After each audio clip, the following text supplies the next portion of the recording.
Hello and welcome to the episode 4 of the Source Branch. I have Matej Bukovinski with me, our CTO at Nutrient. How you doing, Matej?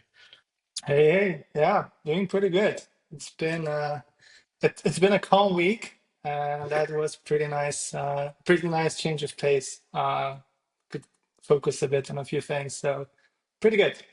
Yeah, interesting times nowadays. I think uncertain times in some ways, just in software in general, and a lot of disruption as well. So I hear you. Yeah, It's it's nice to it's have it a feels like running a marathon. Just trying to keep up with everything that's going on. Yeah, Well, we're going to get into this, but one of the things I think that's really interesting that people don't know, I think you've definitely been working with the company, as in PSPDFKit, the original company, longer than I have. And I think you've been full time here basically the same amount of time as I have. So I think we're the Ye- oldest, been here the longest people at the company now. we're the resident dinosaurs for sure. I don't know what exact timing is of who's first or who's second. Doesn't even matter. But we roughly joined at the same time. Yeah, I think I was technically here a bit before you, but was part-time.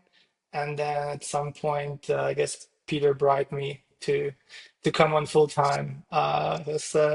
Yeah, it was an interesting time Well, back then as well. we'll definitely get into that because I think your story is super interesting. But on all these episodes, one of the things I love to do is like have people tell basically like what got you into computers or what got you into software engineering, and each person has a different story. And I think yours is pretty unique as well because where you're at. So I mean, I think talking about where you're at and how computing came to your country and things like that also is cool. So.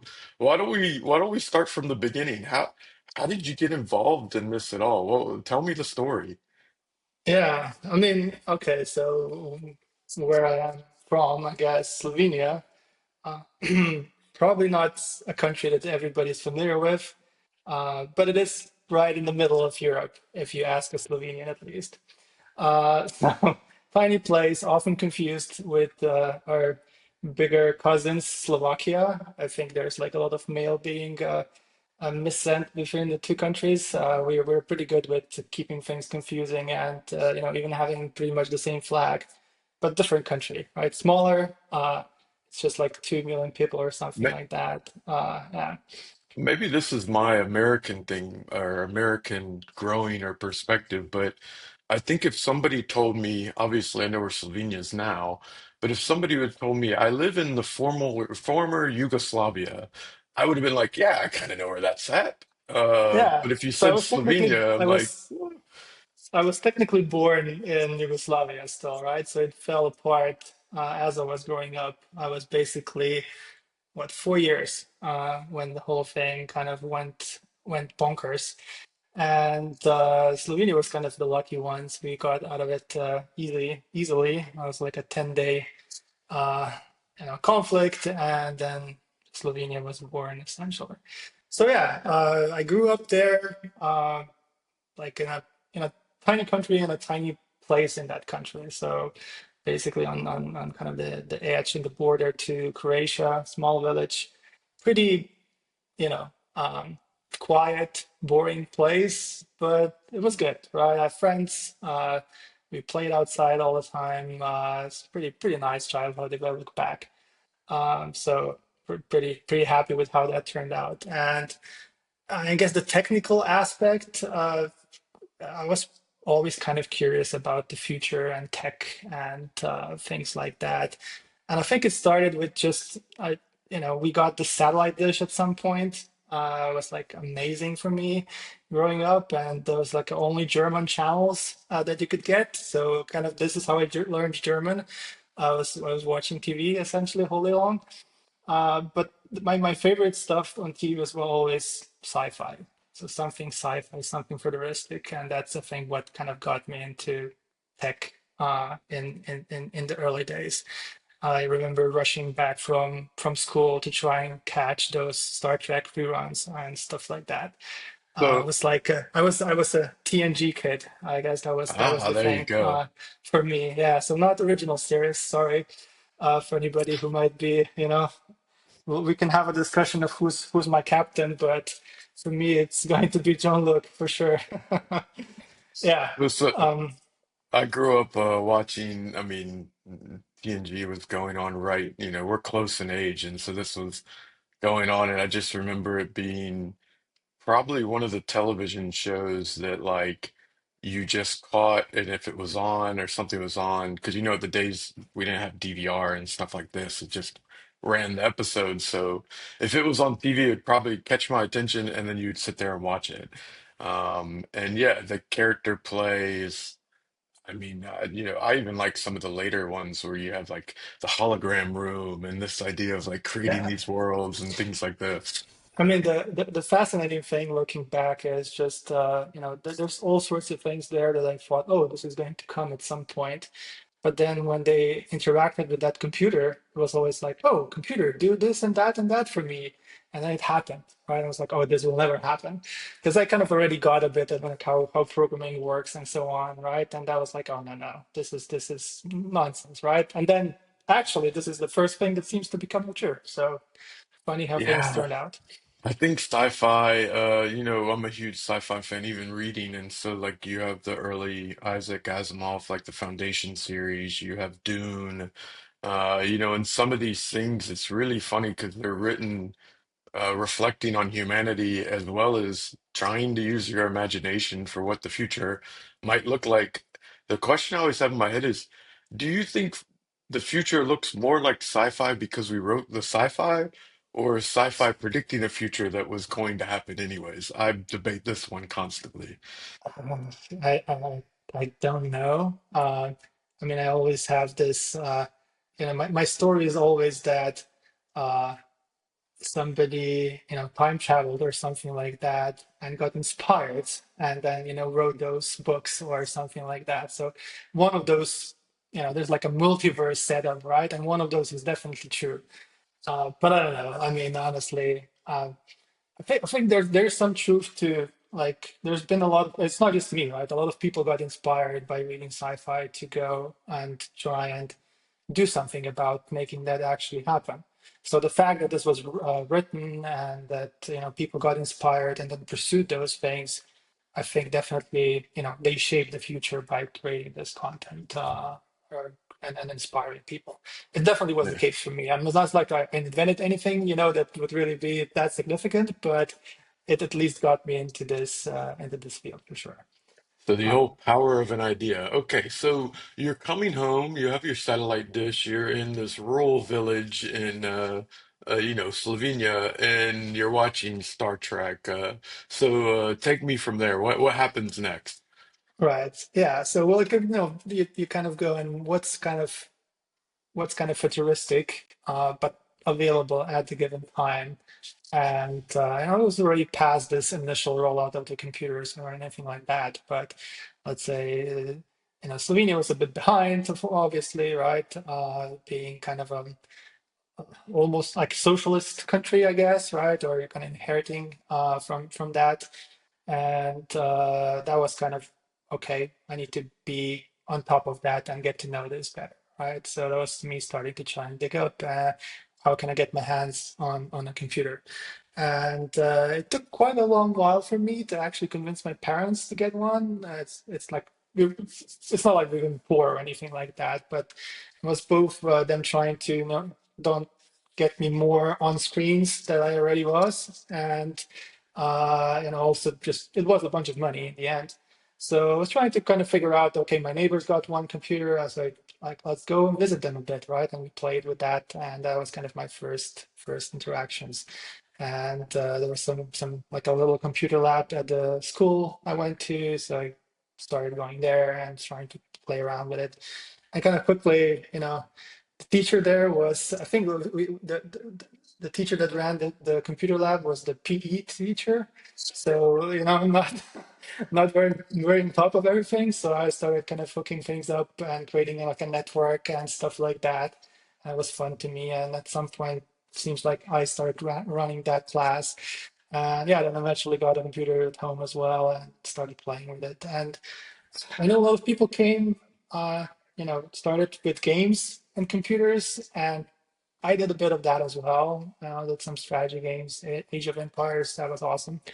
Uh, but making things was much more interesting to me always. And I was just trying to figure out what I can do with this box, right? So it's like I did everything from, you know, creating music, 3D modeling, whatever software I could get, my hands on. I tried to do something with it and just try to discover what actually, what would I enjoy, what would I be good at, and so on and so on. So just tried a bunch of things.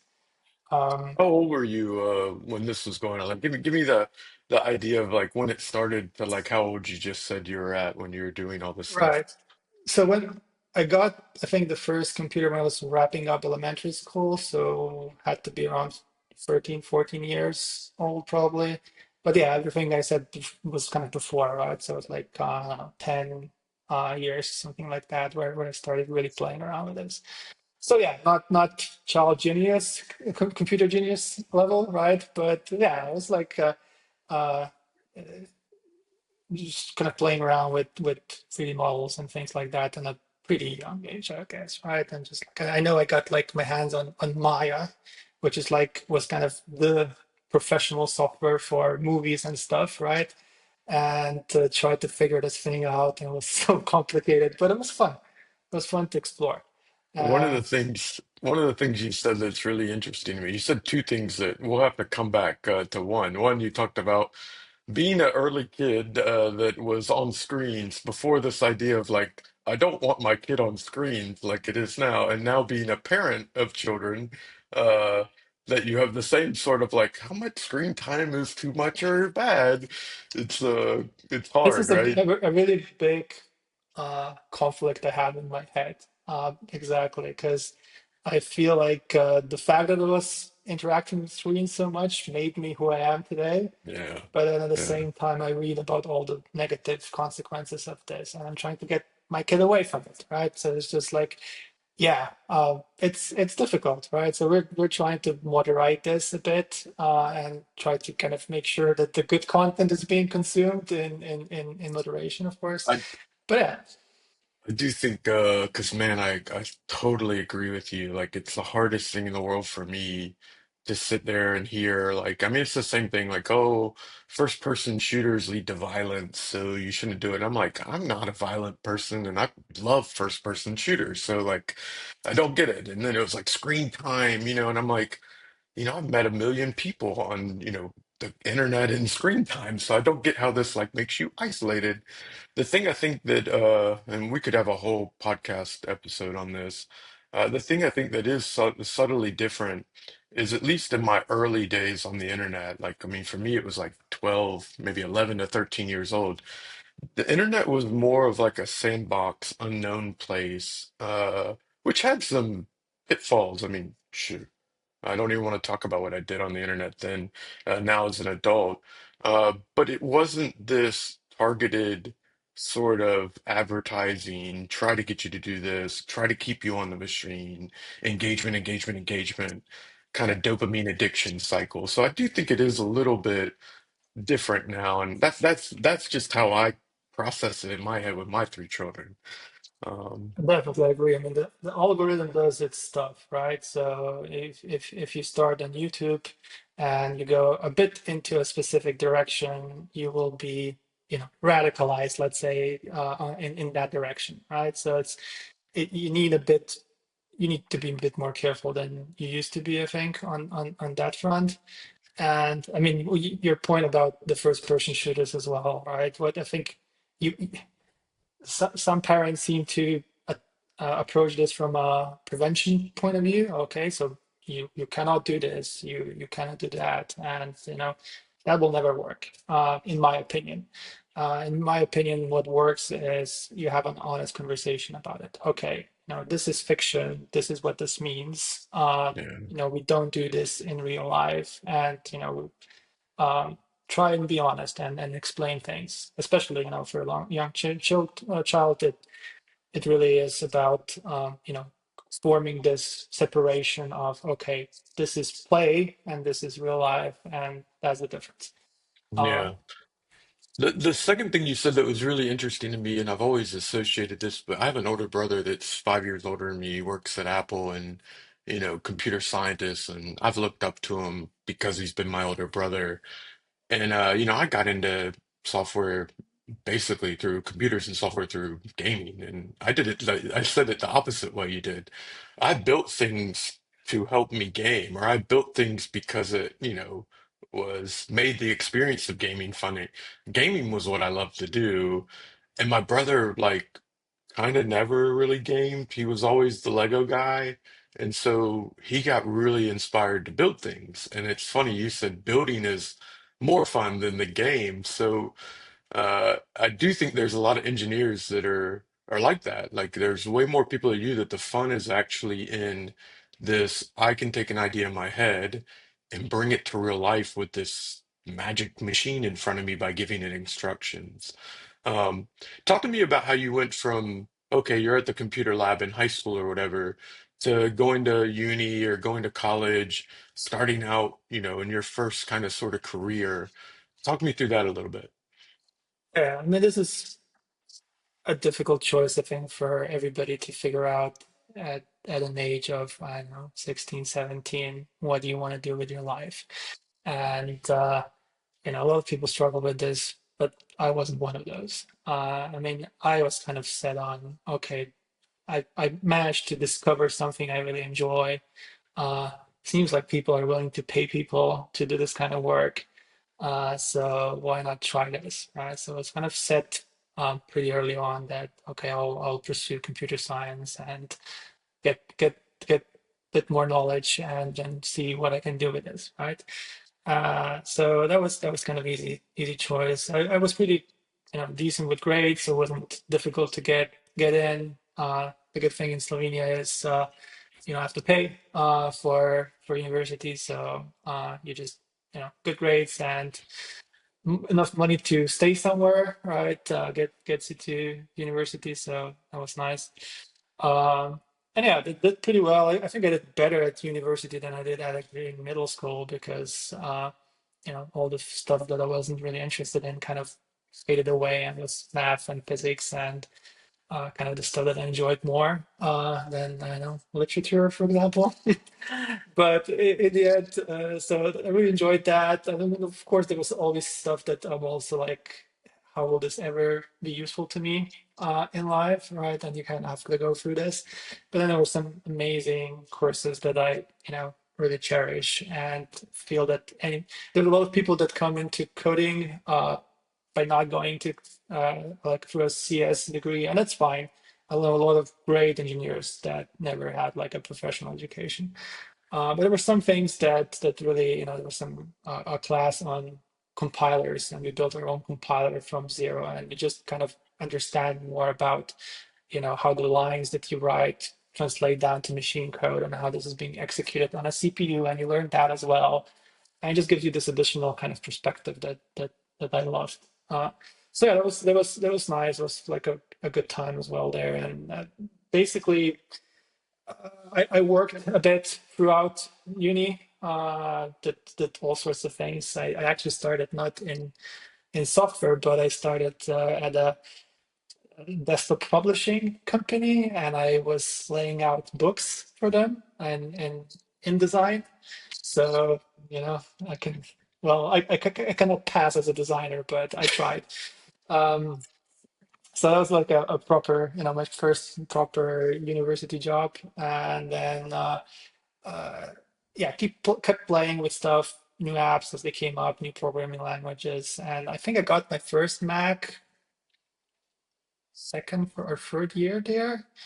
And Macs were like, at least or in my circle, Macs were always seen as the have a Mac. That's just like for the hippies out there, and no apps will work, and so on. And I believed that for the longest time.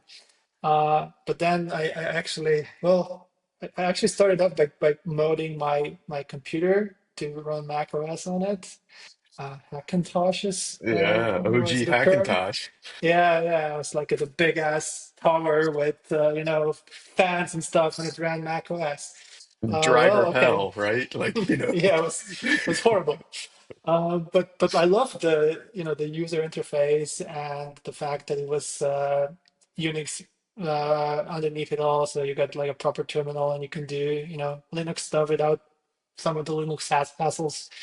And that got me interested, and then saved up and got myself a MacBook at some point, and that got me into this Apple space, which is kind of my career starting point, I guess, with just creating some Mac apps, AppKit, and I don't think I ever published anything, honestly, in the end. But I had a lot of kind of hobby projects. I think one of the things I built was like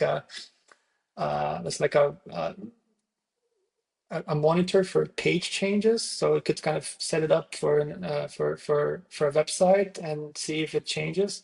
So it could grab a new item that just showed up or something like that. So I built that, like with notifications and everything like that. I was very proud of it.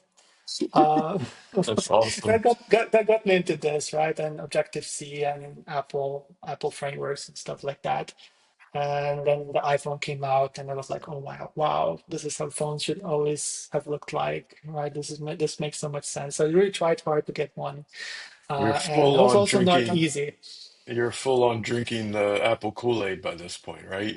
Yeah, We're yeah, that was becoming a like fanboy. so I became one of those hippies, I guess, right? So I was a rebel at university as well. It was Mm. like not many people with Apple laptops walking around. And yeah, so I got started with that, and yeah, really wanted to get an iPhone after they came out. It was difficult because they weren't sold in Europe initially. So Because you there was guys didn't this, have AT&T, I don't think. I mean, that was the big yeah, thing, it right? was exclusive, right, at the beginning. And when they started the international rollout, it was like Slovenia was probably pretty far down the list to Yeah. get to. And back then it was also not like even like the European market wasn't so easily accessible as it is nowadays. Anyways, it was yeah, a fun story. I'm not sure if it's worth going into all the details, but eventually managed to get one from a person somewhere in a bar where I know we bought it there, and he bought it from a carrier that imported them, and it was funny like because when you opened the box like from the carrier, it had a US plug and adapter in it, and a note that said, "Please don't upgrade the software." Because it was unlocked, right? In a way it should be. You know, Um, iPhones in bars, these have a lot of stories. I mean, there's the yeah, famous iPhone in bar story, and now we have the other iPhone in bar story. So, I exactly. mean, Yes. I could I could go on and on about how I got into this, but my first MacBook and stuff like that. It is really cool, and it is. I mean, I started on computer science as well, and the same thing. I have friends from college that are like, "Why are you going to the closed ecosystem? They don't let anybody do anything on it. You know, why would you ever make this decision?" Like, and they're hell bent on it. So walk me through. You're now starting doing AppKit. You're doing Mac OS apps, or what was called, I guess. Uh, The AppKit was on the Mac and UIKit on the phones. Yeah. Tell me the first iPhone app you built, because this will lead up, I guess, until to how you kind of met Peter and ultimately joined PSPDFKit. Yeah, yeah, right. I mean, my first app was really still at uni. Was so I always took the bus to classes. I was like, I really want something on my phone that just told me when the next bus is coming. So it was like a public transit app that I built for the city, right? For Ljubljana. It was probably one of the first apps in Slovenia, and I published it, and that got some traction, and a lot of people started using it. And there was a few things that I built for it that was kind of okay. This could be a usable component, so I open sourced a few things as well on GitHub and put it out there. It's like some really simple things, something that Claude now builds you in 2 minutes. But still, right? It was something that it was like some things that actually really caught up. Like it was like a progress spinner that like every app then had. So that was nice. But so made this available, and it got me some, international jobs, let's say, and I got a few people I worked with from the US and built apps for them, including some pretty interesting ones. It wasn't just your typical, here's some data and show it on screen. It was like a drawing app. There was all sorts of artistic apps for artists and stuff like that.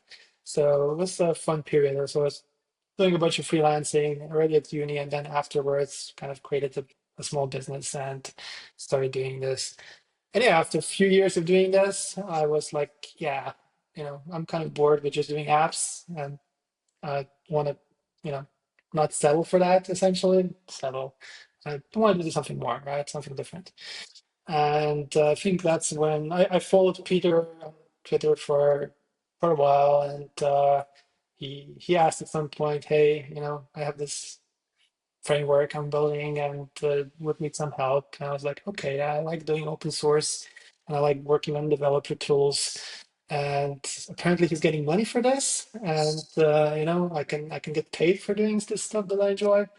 So I reached out to him, and we had like I think a single call or something like that. I showed him what I did before and so on. And I was like, okay. And I came on basically. And I think I started working like 1 day a week or something like that on projects, and worked on the annotations and stuff like that. The like very first versions, I guess. Yeah, it was fun. It was challenging, and it was like, okay, this is a huge project, and you need to build it, not in a way where it's an app is done and shipped, and you're gone. It was actually something, okay, this needs to be future proofed, it needs to be designed a bit more carefully, and have to start thinking about how this looks like integrated into all sorts of different places. So I was like, okay, I enjoy this, and did more and more, and yeah, like I said, at some point I came full time. I think I had a little pause when I did my bachelor's, like, so I was like gone for 3 months or something like that, and then I came back pretty much full time. So you're telling me the reason you joined up in PSPDFKit was not because you loved PDFs? I joined despite the PDFs. Yeah, that's how I would put it. I think PDFs are a means to an end, and I think nobody's really super. I don't know. I know a few people that might be passionate about it. Uh, but for me, it was always about the, what you can do with it, and how this is useful, and how this Yeah, solves the impact problems. of it as well. Yeah, Yeah.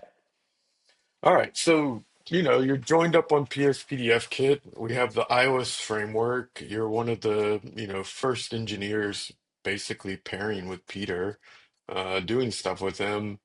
Uh, let's not go into all the details, but fast forward me what that looks like, through the years from the version one or version two. So let's go until you kind of moved out of the iOS team. yeah. I mean, early days it was very I would say customer driven what we were doing. So I think we were like super responsive. I was like, I want this. Okay, next release, this is built. And there was a lot of this, right? But I think we did pretty good with doing that, but still keeping kind of this massive architectural depth in check. So it was like we were adding those things, but it was like a pretty capable team, I think, and we managed to do this in a way where things didn't blow up. So, but it was fun, right? It was like a lot of changes of priorities, a lot of trying to figure out, flying the plane as we build it. It was fun, and so that went on for a while. And I think as we started growing, we got more people, and we were building more things that were more like, okay, I think this will be a good idea. Nobody really asked for it yet, but we should build this. And then we kind of set off on and had an initiative, and people worked on something for a longer time. Um, Yeah, some of the early things I remember, like obviously there's the yearly cycle that we had, like which was like, Dub Dub would come up, we would get something in June, and by September we needed to be there day one because our customers wanted to update and adopt whatever the new thing that was coming to iOS. And then I think the thing I remember when the iPad came out. Uh, it came out before, I had basically, my brother bought me an OG iPad, but people actually started adopting the iPad. So it went from like kind of just this device that nobody was really using in a business context to all of a sudden like a tablet was like a real thing, right? And one of the things I remember was before the pencil, the Apple Pencil, all the different drawing devices that we had to make sure we supported and things like this. Yeah, it What do was. you remember from those early days? Yeah, I do remember all of pencils. That was just flying around and trying out. Some were just like mimicking your fingers. Some actually had like logic to it, and they were like connected through Bluetooth and so on. So that was like interesting. I think it was like in some ways it was less dynamic as it is now. It was like you had a certain size of your phone and your tablet, and that's what you worked with. And now there's much more, right? And you have all those uh, windowing systems, and you can run things on the Mac and so on. So everything needs to be built much more responsive than it used to be, right? But then on some other aspects like the pencils and things like that, stuff was still being figured out and was more Wild West on that front. And Dub Dub was always like a really special week. It was like we were fortunate to be able to attend a couple of times, and it was back when this was like a full week event, and it was also always exciting to figure out what's coming next, and then sitting down somewhere on the floor and starting to hack things in so that you're the first to be able to talk about it and integrate it and get customers to benefit from the new things. We're still doing that, right? It's the conference has changed, but like our iOS team is still, this is a week where everybody's focused on that and jumps on trying to figure out what are the problems with the new stuff, what questions do we need to ask, and then do this. So this always was the case, and we've always been. I've been always proud that we are jumping on this and keeping up with what Apple's doing. Um, so yeah, that's been going on. I think team grew over years, and then at some point I don't even know how this happened, to be honest, but at some point I took on the team lead role, and it was kind of funny because Peter was the CEO at that point, and he was in the team, and I was the team lead.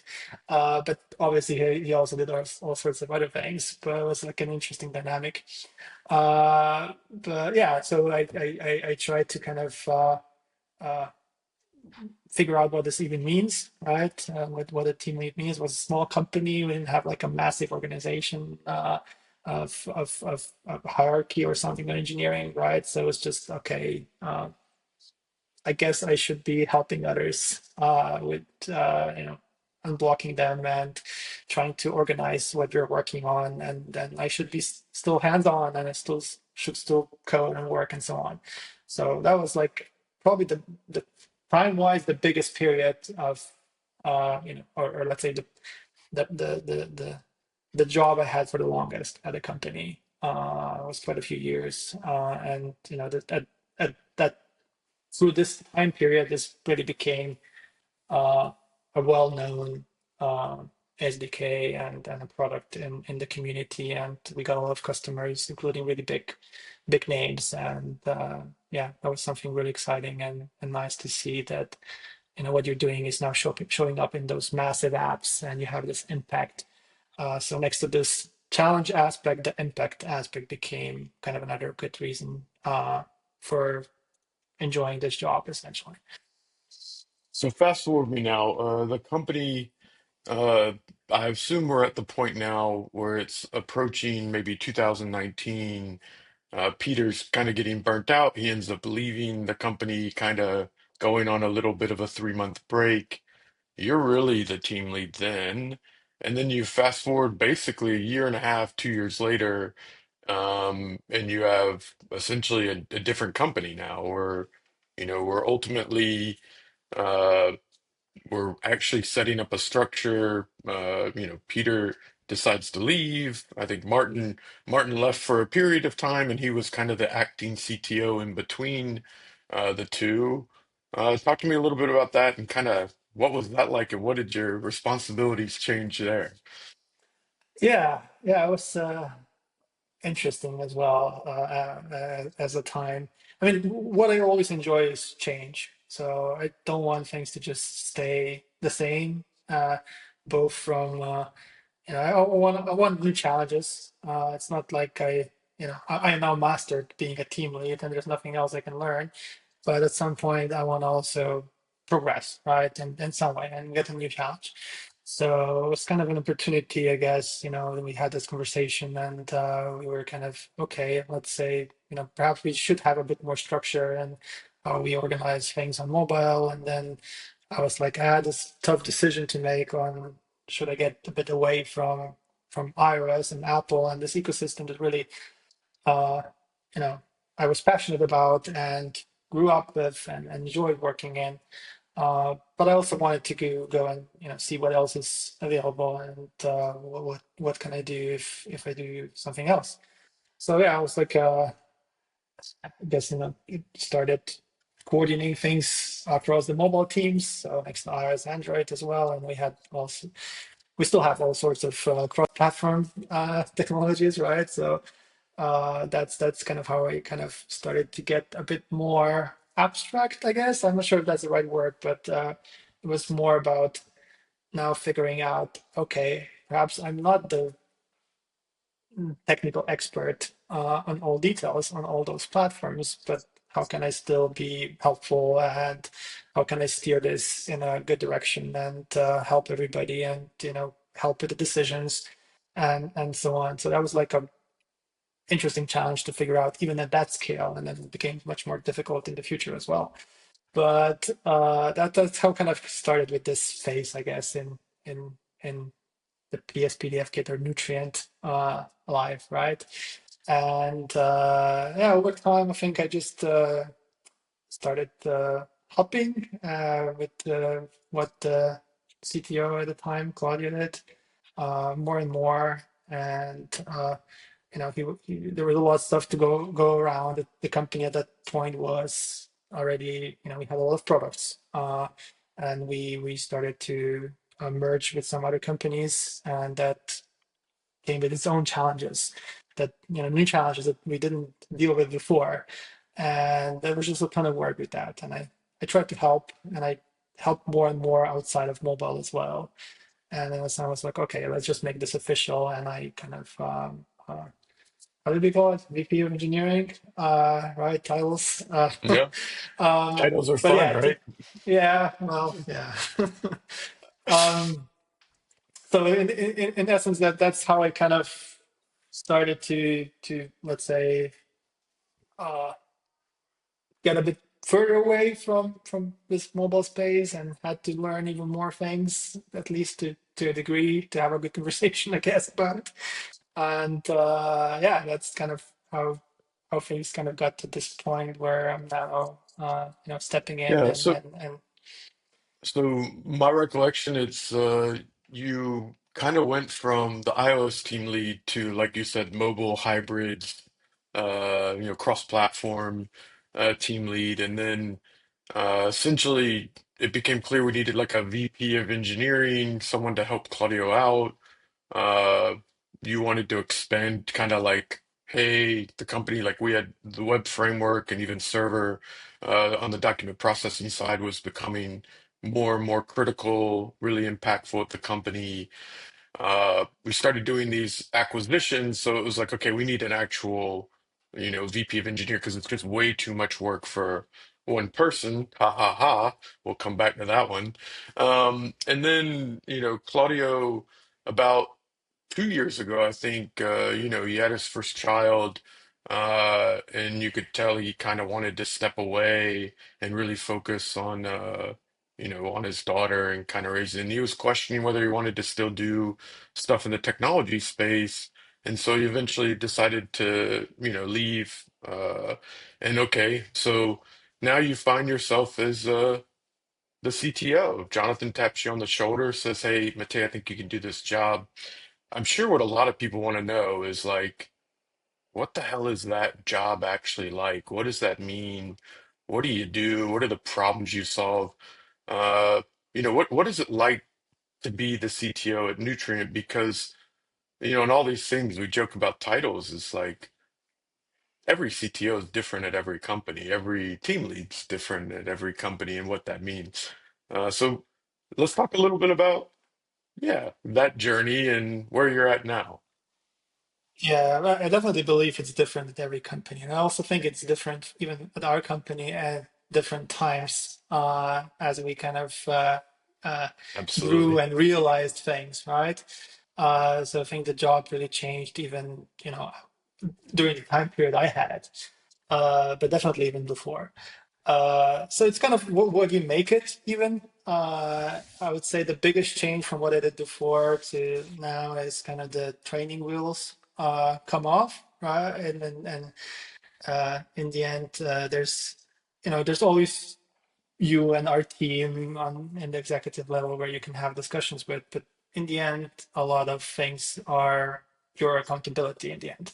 And that's interesting and exciting, but it's also terrifying in some cases because at some points you listen to the experts, you hear what they want to do, what you try to get as much information as possible, but you never get enough, and then you still need to make a decision in some cases. So that's been uh, yeah, that's a big change from a previous job or the previous jobs I had. Uh, but in the sense of what this job means, it's yeah, it's a technical role, but it's also not a technical role. It's you kind of have to be, and this is also a cliche thing to say, but you're between the business and the technical side, right? So it's not just about, hey, I'll make technical decisions or something like that. That's also stupid because people that are closer to the ground should do most of those technical decisions. But a lot of it is trying to look out, hey, we have people that are a bit in the bubble still, in their engineering bubble, right? And you try to give the perspective of how does this help us achieve our goals? Does it make sense to use budget for things like that? Is this the best investment that we can make at this point? And how do we achieve the best outcome for our board and our investors? And you have to start thinking more about that. I think that's what I didn't do uh, thus far, and that's what really changed. But in the end, it's still, you're a part of the engineering team, you're part of this other team as well, and an executive. But you have a lot of the similar discussions as I had before around how do we build something or what makes sense. Should we do X or Y? And then you try and um, steer the ship a bit in the right direction as much as you can.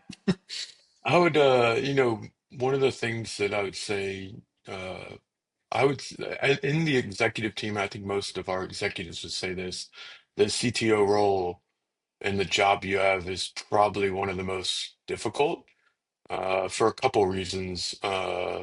One, building a developer tool is not the same as some CRUD app, right? It just has way more things you need to think about, potential trapdoors. The other side of it is they're more mature than they were early days when we just did what the customer wanted and handled the technical debt. Now we really have trade-off questions on the product side, like what do we want to build, or are we becoming consulting company for this customer? How do we handle that balance? And then I think you really picked up one that I think has always been one of your strengths. And what I think makes you such a great CTO is this like pragmatism between I need to make sure that the technical decision is viable that we're making, so I don't fuck the product over long term. And then at the same time, I need to make sure we launch the rocket before the meteor hits from a business perspective, or it doesn't matter that we have this thing in a perfect thing. And that business, that kind of glue and almost keeping two competing ideas and competing interests in your head and trying to, dare I say, nobody knows the right answer on any of this, trying to make the best decision with the least amount of information or, in a non-certain kind of role. And I think you hit the other one that, we're 160 people. I guess Richard on the sales side would be the closest second to you, but you have the most people technically under your org that you manage. You have the most managers under you as well, and that's a massive people job, right? It's a massive, like you said, nudge them to try to get it in the direction, but don't do it yourself. But make sure they're doing it right. It's like this accountability, motivation, people management, right? Yeah, some days it does feel like I'm part of the HR team more than any other team in the end. When like with 70 people roughly, let's say, uh, even if you know a certain person only meets me once a year, right? There's going to be a conversation that happens every third day with somebody that's not potentially even my direct report, right? So and it's much more than once a year that this happens. So you do get a lot of sucked into a lot of those conversations, and you want to try and help our team leads with the problems they might have or what their challenges are right now. And yeah, that's also part of this job, or at least in this company. I think it's good that we have a fairly flat hierarchy on engineering, and we don't have this elaborate set of, you know, management. You hinted at it already, right? The VP role does not really technically exist, and we have some people essentially that have a similar role, but in the end, a lot of teams report directly to me, and I think that can be good, but it also means that the teams need to figure out a lot of the stuff on their own. And I try to see it as an API design problem in a sense. You need to make sure that the APIs between the teams work, and that there's some order for the people that are outside of the teams, and that, so they know how things work. But the teams themselves to figure out stuff on their own if possible, right? And get inspired by others and get advice. But at the end, each product, each team has some unique challenges. We see that with our teams, right? There's products in different stages in their development, and if you just try to just blanket rule everything, it tends to have problems. We kind of were a bit in that phase, I think, after we started really growing, and we were like, okay, yeah, we need to professionalize this thing and make it scalable, right? And we tried really hard to kind of be a professional engineering work. It had its benefits and also had its downsides. So that's the continuous continuous evolution of this company. I think we're going. Sometimes we're kind of meandering a bit. We go in one direction, perhaps we go a bit extreme in one direction, and then we dissect it and try to figure out where the right approach is. Uh, Yeah, I think I mean that's a good way to put it, meandering, because it often does feel like we're zigzagging. And I have this as well, where it's like, well, 3 months ago I was saying this, and now 3 months later I'm saying something different. And am I Jekyll and Hyde here, or is this the way we're iterating and trying to problem solve? And I think and getting that balance right is also hard. if everybody had all the answers, right, you came from the mountain with a tablet with everything written on it, then this would be easy. The thing is, you have to figure it out. And even if you read your management books and what other companies did, um, we are unique in some ways. And if not for the products, we're unique for the people we have, and you have to adjust for that. If you just try to do something and copy something, it doesn't always work. So you Yeah, have I to would try, 100. and you experiment.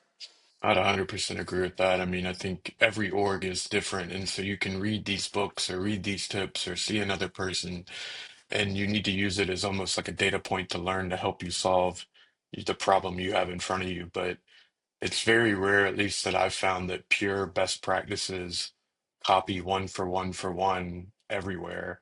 Now, there's some principles in them I think that absolutely apply, but execution of the principles can be, shades of gray instead of black and white.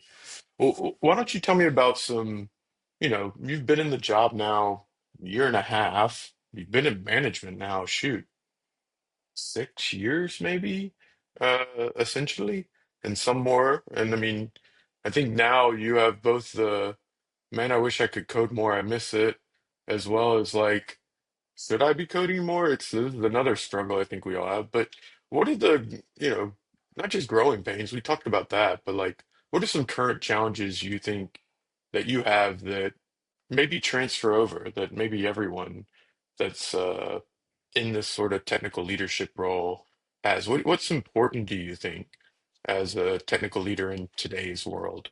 I mean, in our space, we're knowledge workers essentially. So if you want to do well, you need the best people possible. Right now, at some point AI might replace us all, but right now you need really good people. Need people that are good with using AI, I guess, is the precise definition. But I think a lot of my attention or thoughts go towards that, right? How do you build a really good team? How does a good team function? How do you attract good people? How do you identify who's a good person and hire them? How do you performance manage? There's all constant conversations around that. And it's also this uh, bisecting, trying to figure out things, meandering, unfortunately, right? So it's like it's hard to figure this out, and there's some hard things to do when you go and attack this problem space. But that's been, let's say, one of the things, especially kind of hiring, has been something that I've been really focusing on and trying to, uh, you know, get us to be really good at it. And I feel like in many ways it's more challenging than ever to be really good at this because of everything that's going on.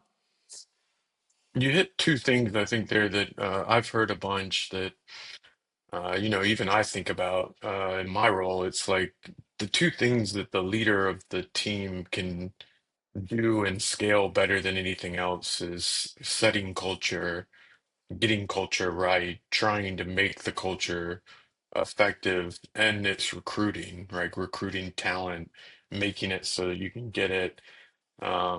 The other side of it is how do you ensure that the culture is ensuring you have the best talent as well, and that that's still happening.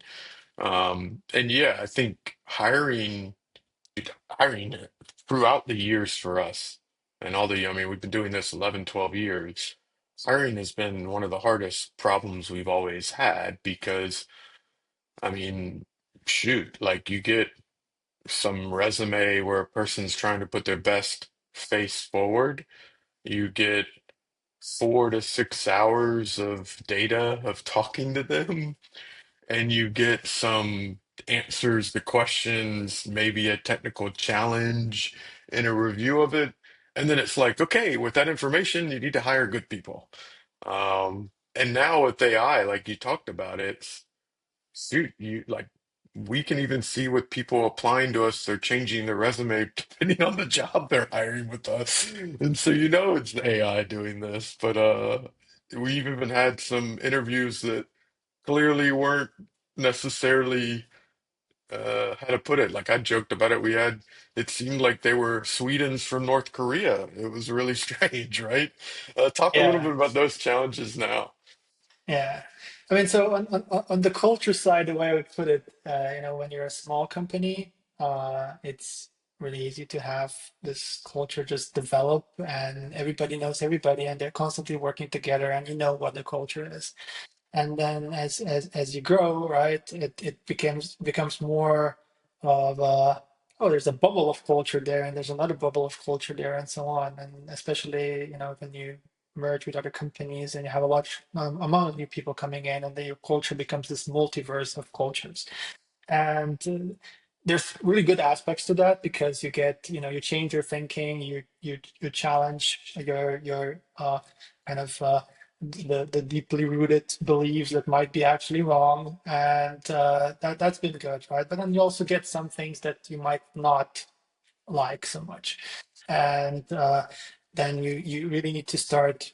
You need to have people in the company that can be advocates for, hey, this is what we want. Let's all work towards getting there. And this is something where you just have to stay vigilant and keep repeating this. And sometimes it's really frustrating to repeat this, but it's not organic anymore, right? And as you grow, I think that's something we've been seeing, that we really had to, okay, this is what we want to do. This is how we want to work. Let's try and kind of get all aligned in that. And yeah, hiring, yeah. I mean, the AI stories, I think when we first started seeing this, we were like, oh yeah, I mean, you're imagining things. This is like conspiracy theories, like, come on. And then when you kind of start getting the first experiences around this, you see that this is actually happening, right? I mean, we're a remote company, so They've people also really, gotten better, right? Like they've gotten yeah, more really, like sophisticated, right? harder and harder to figure this out, right? And it's also a kind of a perplexing paradox situation because you want to get people that are really good with using AI in the company. Like, I would love to get somebody who's really good with AI, right? But this cannot be the only thing, right? We need to still double check that this person understands what they're talking about and can double check AI and the work that's being done. And then for some candidates, really, it looked like, I mean, there's just a person pretending to be somebody else, and who knows what their intention is in the end. Are they just trying to get a few paychecks? Okay, that worse things could happen, but some of those worst things is they come in and they steal your code, and then your your business might be at risk at some point. So you need to be really careful, especially as a remote company. When you're doing those remote interviews, it's so easy to start to fake things, like, I guess, from doctored interviews to really just reading scripts and so on, or basically getting AI answers on screen. There's like, I literally found products, full-on products that have been designed to trick an interviewer. So this is Yeah, serious, yeah. there's there was a really famous one recently that came out with a guy, I think at Y Combinator companies, and it was in India, and I think it's actually, I think he actually turned out to be a pretty decent engineer, but he was basically at something like 30 different Y Combinator companies at the same time, collecting a couple paychecks and doing this, and it was really nuts when it came out the companies he was at, because like these are some very well-known companies. So yeah, I mean, I think we've seen that more for sure. And then you also have, like you said, the perplexing problem where it's like, one, you don't want to go into reading an applicant or an application thinking, is this ChatGPT? Is this, AI? You want to give the person the benefit of the doubt, right? Like you want to, and then you have this like, or are they honest that they're using it, or are they trying to deceive by using it? And you kind of get into this like, it's almost a human aspect of it because it's like if they're honest about it, that's great, and we know where, and this is a great skill set. And if they're deceiving about it, what else could they try to deceive us about later? But then you also are empathetic, I think, to their perspective as well, that it's like noise now. So like even getting noticed when you apply to a job, I think is very difficult. And you want it like I mean, the effective answer is to like, okay, let me do a rule of large numbers. Why don't I just, shotgun this and try to do as much out? These people want me to spend all this time doing it, but then they don't even give me a response or something like this. So it's just a really difficult place, and I think engineering specifically, because normally you could like rat it out in a technical challenge, right? And now like it's even like they can turn in a Yeah, technical this challenge is that's this is good. also not possible, right? I mean, you can do a technical challenge, but in the end, you will figure out how good somebody is at vibe coding, for that, for example, which is also, something that's interesting and tells you something. Uh, but in the end, you you don't know for sure, right? If that actually translates to, okay, it's a person that can actually use this tool consistently, and double check its work, and be this uh, AI multiplier, or not something that just gives you crap all the time. You Uh, you brought up the great controversial, I guess, term or multiple words, vibe coding. I mean, if you're on the Twitter spheres or X or whatever we're calling it these days, I mean, it's the hot thing. Either you're not a real coder if you're vibe coding, or vibe coding's the future and all these people are don't, they're dinosaurs, stuck in the past. Uh, I would love to hear your perspective on this. I'd love for you to talk about maybe us trying to adopt it as well as like some difficulties, in getting adoption, as well as like where I don't know, we don't want it adopted everywhere. We don't want it blind adoption as well of it. Talk to me a little bit. What do you think about AI and coding or vibe coding and both now, current state, as well as, what do you think about the future? Threw a bunch at you. Take it. What do you think? yeah, this is vibe coding is the Star Trek computer essentially. Right. And I mean, my perspective on AI in general has been, and when the first ChatGPT came out, I think we had a conversation. I was like, okay, this is not hype. This is going to be something. And I still believe that, right? So it's hard to predict the future, and I don't know, what will really happen and how advanced this will actually get. But for me, anybody who's a coder and doesn't start looking into this is, missing out on the biggest revolution in our field. So if you want to stay relevant, you have to get started on this. And whether, wipe coding is the right thing or something that's more assistance, cursor-like, where you're still in control and writing code, and then you have something on the side. I think this is basically an implementation detail, but it's clear that this can like somebody who's proficient at using AI assisted coding can be a multitude of times faster. That's clear, and I mean we've been preaching this in our company as well, trying to get everybody on board with this. I think we're all strong believers that this is going to change everything essentially. And while it's still sometimes a frustrating experience right now, uh, this is because we're in the early days of cars after knowing horses, and things break down and oil leaks and it's messy, and sometimes it's like, oh, what, I just want to have my horse and ride this, and you're like trying to uh, dismiss it because it's challenging your fields essentially. But that's not the way to think about this. You have to jump on this. You have to try and force yourself to use it, even if it's painful at the beginning, because this will get better. There's no chance it gets worse than it is right now, and it's already pretty good now right now. So you can't miss the train. So that's what I think. Yeah. Yeah, you bring up a lot of things, and it's interesting. Like, my brother, I talked to him, and he's dealing with AI, and I talked with him early days about it. It's probably been 6 months to a year ago, when, AI coding really started, getting its wheels. Claude, just using Claude, you could, oh, hey, I can get this thing to tell me how to build an app. I can copy this into a folder and then ultimately install these packages and it could work. And I think the initial skepticism, my brother talked about it. He said, the hard thing is when automation comes for something you love. He goes, everybody loves automation until it comes for the thing you love. And I think in software engineers, we're seeing this. Like, it's, hey, this is my skill. This is why, like you said, I love building things. This is why I went in this. I knew it from the beginning. This is what I want to do. And now you're telling me this thing can do it and I can't. So I think that is, these are the early misconceptions. The other one is like, this is a magic box that it's going to read my mind, and if I give it a one-shot prompt, and it doesn't perfectly implement exactly what I have in my head, this thing's useless, right?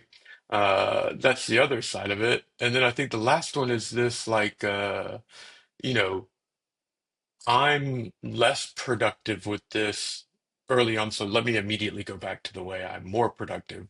This illusion that there's no ramp up time with this, and there's no like, hey, my productivity is going to go down, and then it comes up and surpasses my current one. Yeah, I mean, I've noticed this, and I wouldn't even say just with software engineering. I would say everywhere. Yeah, I think it's also like for specifically for software engineering, it probably depends a bit on where your passion was with software. So for me, for better or worse, it was never, I enjoy typing out words into my text editor, and have the cleanest code possible and so on. And don't get me wrong, you had to do this in order to build a good product. So I did it. But that was not the joy that I got out of it. My joy was to get to solve a problem and to build something and to see the results of what I've built. So this circumvents this annoying part of typing out those words to get where you want to, and compresses this down to giving instructions and iterating and problem solving together with a buddy. And to me, this is much more enjoyable. I kind of cut out the annoying slow part, and I can do the stuff that's fun. But for somebody who's really passionate about the way the code is written and the architecture and all the implementation details, uh, they perceive that, of course, differently. I just think that they'll have to, over time, you have to let this go a bit and try to get as close to it with the right instructions, with the right you know, uh, uh, documentation and guidance, but in the end, you have to become a bit more result oriented. Now, the big question is, how does this look like from a maintainability point of view? And I hope, we'll have to see this. But so far, it seems like, there's some projects that have been wipe coded and are being already kind of developed further and still works, right? You can still make progress. Yeah, the thing that's interesting to me when you talk about this is, I guess the stage I'm at. One, I think what was really a breakthrough for me in vibe coding was Claude Code because it resolved a lot of the, pain in the butt problems I would have when I wanted to do it, or just lack of syntax of the language, right? Uh, Now, I do think it's different. I think, and actually, what's really interesting is if you know the syntax and you do this and you have the skills to use it, it's even more valuable because you're a domain expert. But I do think you picked up on the thing that I think it actually can do better than any human. I don't care. It can type faster than you, like 1,000 times faster than you. And so even if you like typing, if you want to be productive, this thing can do it. But then it has a different problem. And that different problem is how do I get it to type what I want it to type? Or how do I get it to solve the problem the way I think it should be solved, or things like this, which requires a lot more upfront planning, allows a more skill of understanding how it takes your prompting and how I prompt it, how I chunk things up, the limitations currently of it, as well as even the language that I'm using, that it has enough training data that it will know it well enough. So I'm not using some obscure language that the model hasn't been trained on and that's going to fall down on it.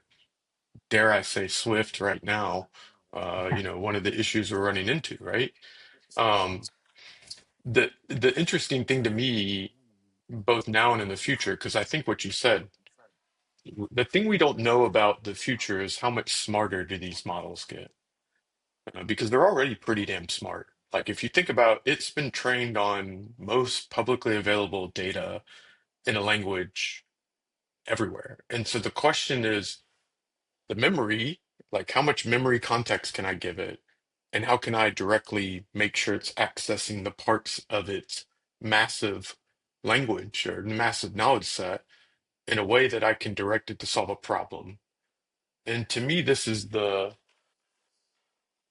I really believe that this idea that we're going to ever have it read our mind and one shot solve problems or have it solve problems already by itself unassisted, I'm skeptical of still. Um, And I would agree with you. I think at least what we have right now on the table with the current uh, technology around LLMs and the the additions that people are making to it, uh, that's still, it's not AGI, and it's not, I think, enough to get to AGI.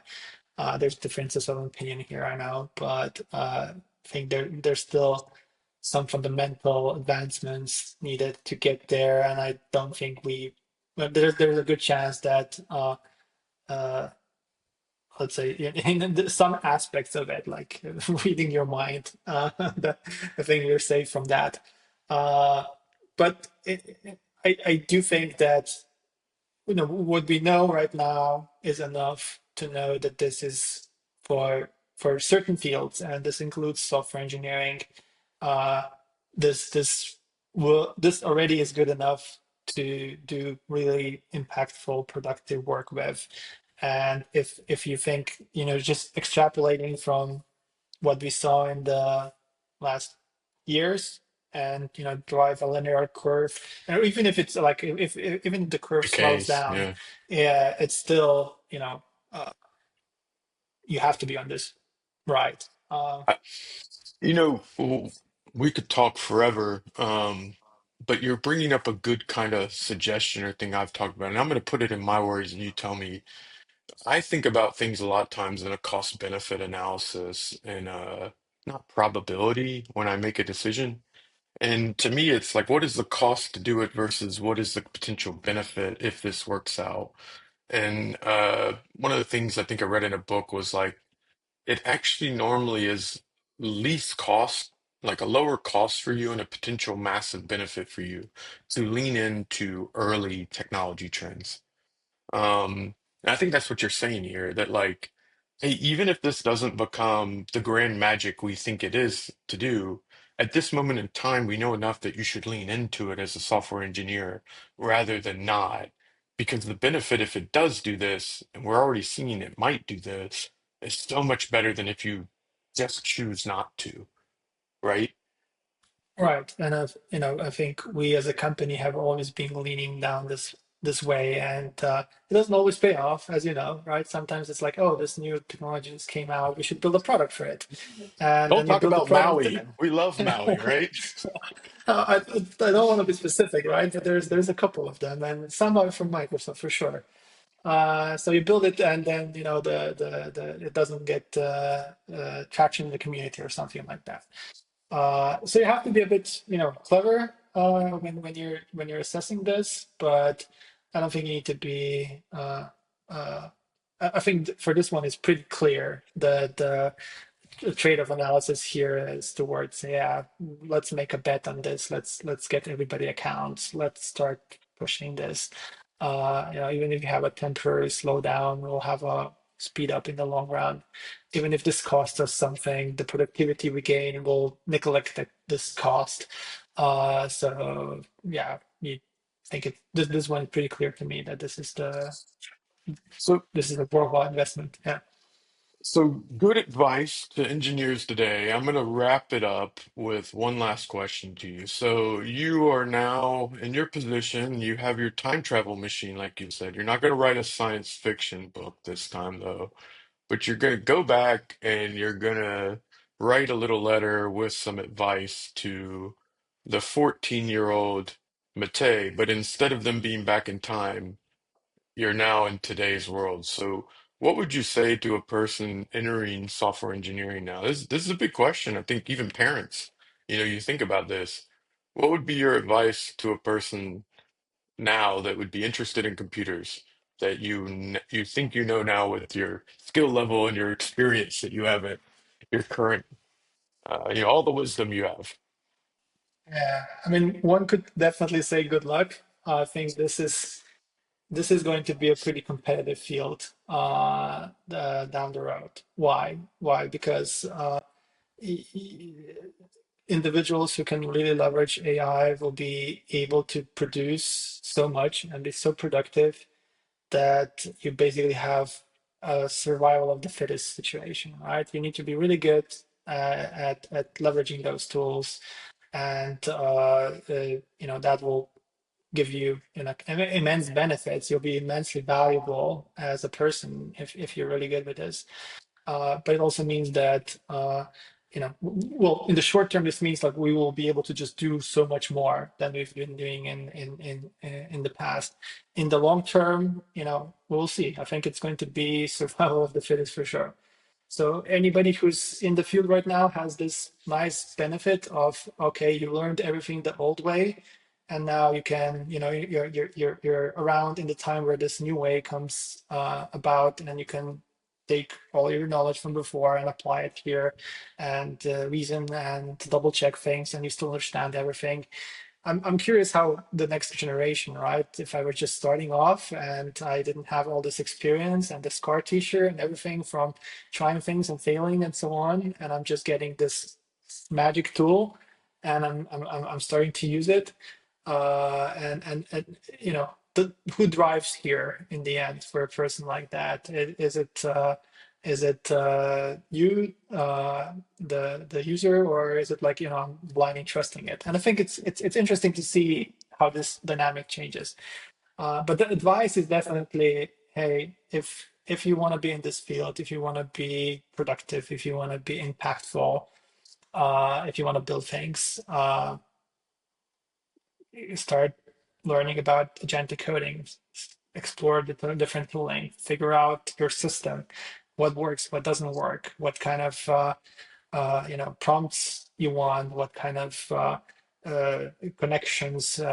There's like new things popping up every day, and you need to be a bit careful, right, and not jump on everything and try to figure out, hey, I need to master this one thing and not just jump from one thing to another. So you need to be a bit careful, a bit pragmatic, a bit picky, and choose your battles. Uh, but you need to follow this, and you need to start building this muscle memory, and then you know you still can have a bright career in software, I think. So what I heard you just say, if I boiled it down, was you probably need to be more of a generalist now than you need to be a specialist.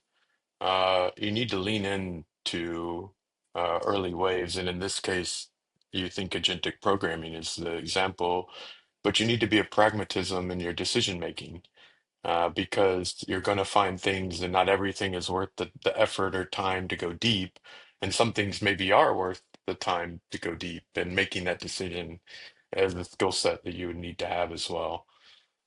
And what I would add to this is, much more than being a software engineer, you need to be a product person. You need to, you know what you're building, why you're building it, what problem you're solving, because there's just going to be software for everything now.